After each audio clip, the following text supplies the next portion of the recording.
This is baby Raiden, picture taken shortly before his death. Raiden Seychell's parents are still overcome with emotions following their baby boy's death more than 3 years ago. So today, their attorney spoke on their behalf. It's difficult for them, and their hope is that this case and the settlement can raise some awareness of the dangers of distracted driving. That settlement stems from a crash in December 2013 on Highway 80 in Rockland. Court documents show Sacramento police officer Greg Halstead was on duty and driving his 3 children in a work-issued Ford Explorer. That SUV eventually rear-ended Seychell's car, fatally injuring the infant in the rear-facing car seat. The Demas Law Group created a simulation from that day. He claims that he has no memory of what happened, but we do know that the impact was over 60 miles an hour with essentially no braking.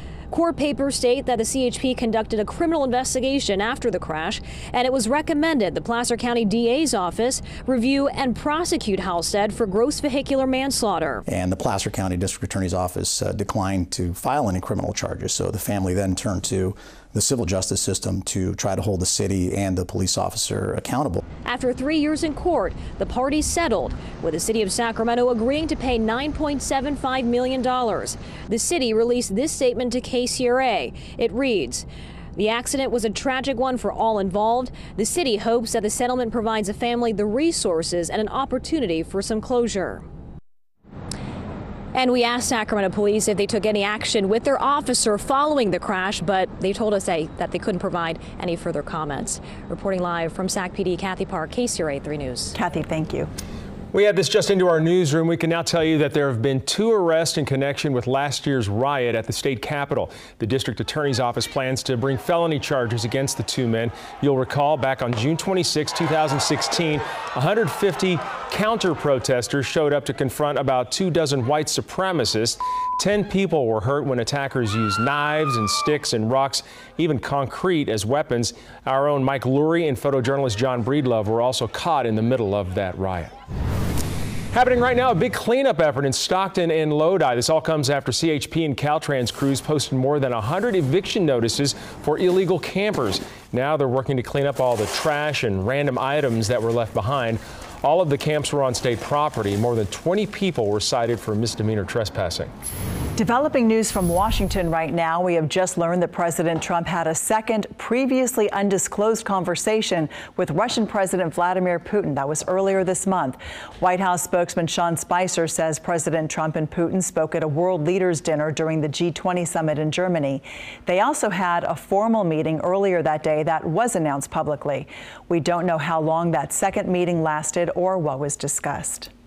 Also in Washington, Senate Majority Leader Mitch McConnell is switching gears now on health care after a GOP bill failed to get enough support. And now he's focusing on repeal and delay with a 2-year period to come up with a replacement plan.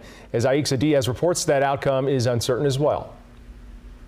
After failing to get enough support for the revised GOP health care bill, the Senate Majority Leader is changing course. In the coming days, the Senate will take up and vote on a repeal of Obamacare combined with a stable 2-year transition period. Mitch McConnell is hoping GOP senators will vote the same way they did in 2015 when Congress voted for repeal and delay, but President Obama refused to sign the bill. Now at least 3 Republicans say they can't vote in favor of repeal without something to replace it.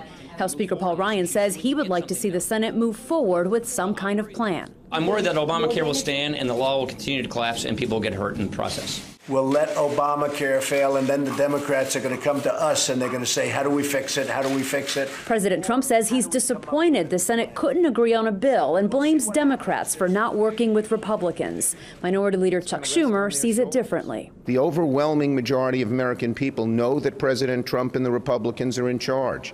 And if they sabotage the system, they will pay a huge political price. Leader McConnell says if Obamacare is repealed, he'll lead the work to finding a new replacement with help from Democrats. In Washington, Aixa Diaz, KCRA 3 News.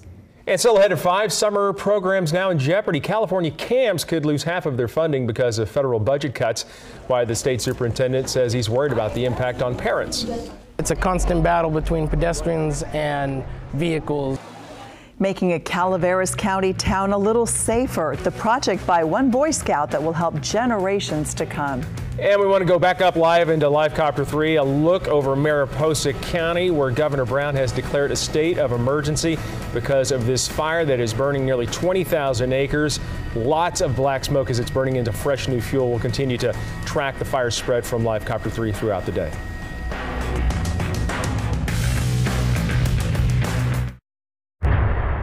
Continuing our wildfire coverage, another live look at the Detweiler fire from Live Copter 3.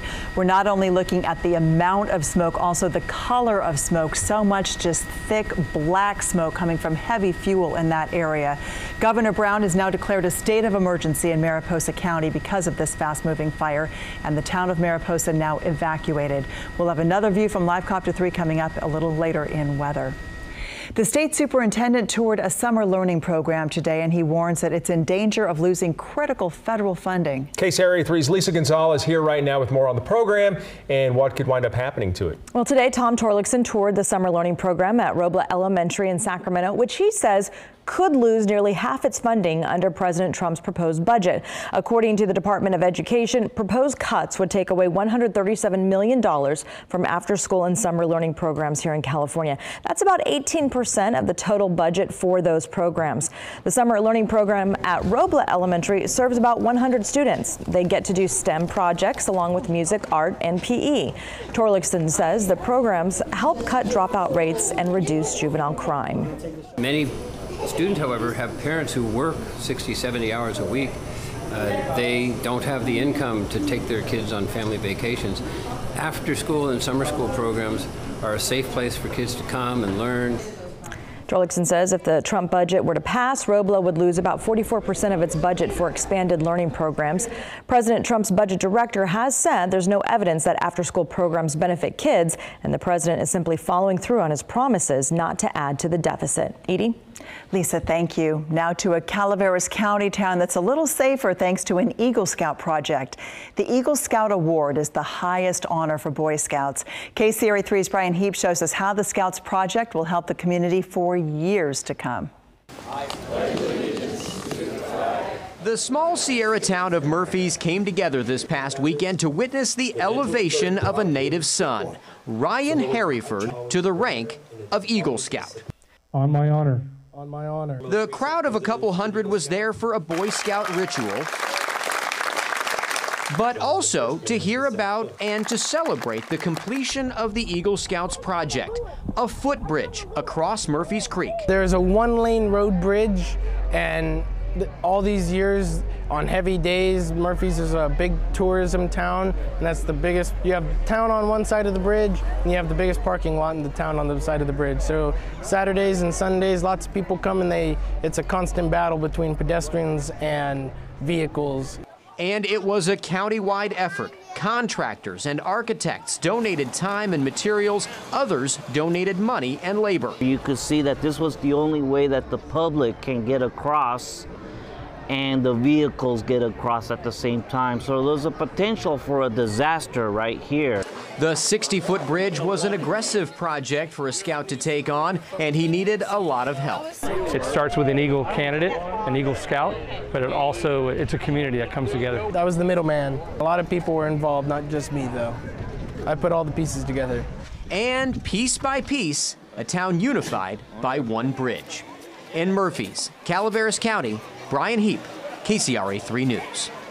That is really impressive to have one teenager. And they really need it. Had that. They really did. Amazing. Ryan will continue building his dreams. He'll start as a freshman this fall at Cal Poly San Luis Obispo as an engineering major. We wish him success. Yeah. Looks like he's going to be fine. Well, now here's Chief Meteorologist Mark Finan right now. Mark, I know we're watching the weather, also watching the fire too. Well, and I'll tell you, they are really intertwined. Let's head back upstairs with Dave Allen up in Live Copter 3. Dave, your pictures have been fascinating this afternoon. And the thing that we really got to convey to people is